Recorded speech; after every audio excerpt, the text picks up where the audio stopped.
Hey guys, in this video I will show you how you can fix CapCut template not showing. So I will show you how to fix on Android and iOS, so just follow the step.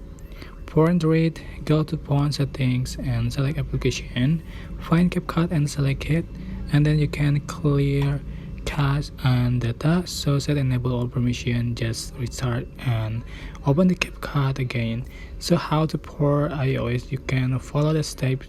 Just go to phone setting and then select general, select language and region, just continue live and go back, select VPN, tap on add VPN configuration, just select off for proxy and open the CapCut again. So for the configuration on VPN, just off on proxy option, just click done.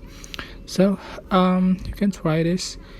Don't forget to click like, comment, share, also subscribe. Thank you so much for watching.